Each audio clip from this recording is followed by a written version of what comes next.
Bismillahirrahmanirrahim. Assalamualaikum warahmatullahi wabarakatuh. Tepang deui sareng Bapa dina pelajaran Basa Sunda kanggo kelas 11. Ayeuna urang masih keneh diajar warta. Nya urang bagean diajar nganalisis warta. Di dieu aya contoh video warta dina Basa Sunda. Sok tonton heula ku hideuk. Engke urang analisis sasarengan naon anu jadi warta dina ieu video.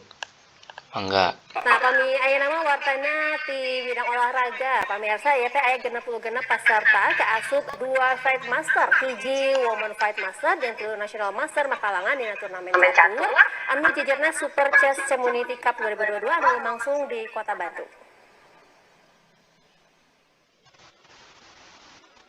Super Chess Community Cup 2022 dilaksanakan pikeun besi kakosongan turnamen catur di awal tahun 2022. Oge pikeun nyiar bibit-bibit pecatur di Kota Bandung jeung sabudereunana. Dipiharep ku ayeuna ieu turnamen bakal aya pecatur potensial. Salian ti eta, turnamen anu lumangsung sapoe teh nyirut loba peserta. Kaasup anu geus nyangking Fight Master jeung National Master. 2 Fight Master anu jadi peserta nyaeta Denny Sonjaya jeung Aris sarta Women Fight Master Regita Desyari. Aya oge National Master Tommy Supriyanto, Dani Kordiat jeung Rudi Lantang. Anu jadi juara kahiji Super Chess Community Cup 2022 nyaeta Fight Master Denny Sonjaya di tim Porda Kota Bandung kalayan total 7 poin. Juara 2 Kudace asal Bandung kalayan perolehan total 6 poin. Sedangkan juara katilu Afifa Rizky Syaputra di klub Porda Bandung kalayan 5,5 poin. Di Bandung Ahmad Yurahadi kontributor TVRI Jawa Barat ngawartakeun. Tah eta tadi contoh video wartanya. Media kanggo publikasi warta teh salah sahijina nyaeta media elektronik atanapi televisi. Di Jawa Barat masih ayanya televisi anu ngawartakeun ngagunakeun basa Sunda.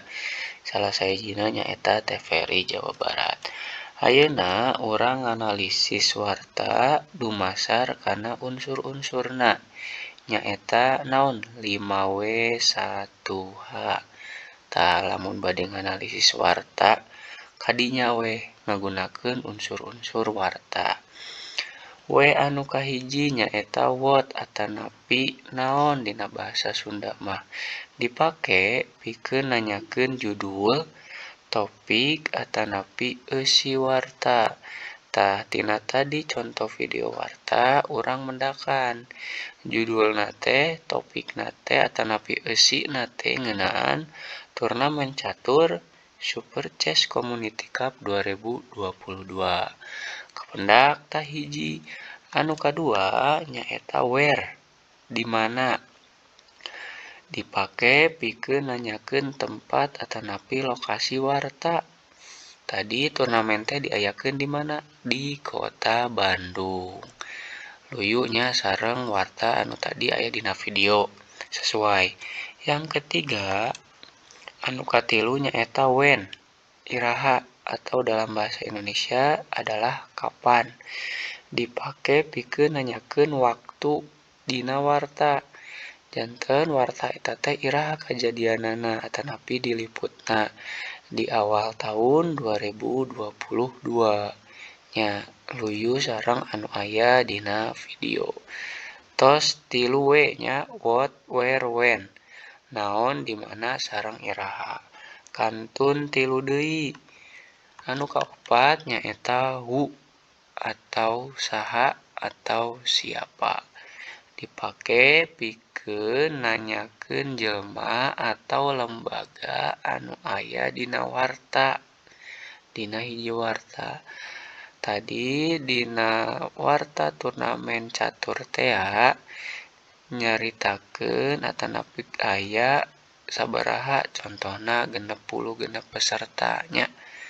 60 peserta aya 2 Fight Master, hiji Women Master jeung 3 National Master. Jadi saha mah bisa keur jelema, bisa keur lembaga. Tapi dina warta tadi aya jelmanya. Peserta berarti kanggo jelma. Anu kalima nyaeta why atau kunaon atau naha. Dina bahasa Indonesia mah kenapa. Dipake pikeun nanyakeun sabab atanapi alasan dina warta. Lamun what atanapi naon mah dipake pikeun nanyakeun topik, tapi kunaon atanapi why mah dipake pikeun nanyakeun sabab atanapi alasan dina warta eta. Tah alasana diayakeun turnamen catur teh pikeun ngeusi kakosongan turnamen catur jeung neangan bibit pecatur potensial. Kapendaknya 5W. What, where, when, who, sareng why. Terakhir nyaeta how atau kumaha. Dipake pikeun nanyakeun kaayaan dina warta. Bisa suasana, lamun lomba bisa teknisna, sistemna jeung rea-rea deui. Tah suasana dina lomba turnamen catur teh resep. Turnamen catur nyirut loba peserta. Kaasup anu geus nyangking gelar Fight Master sareng National Master.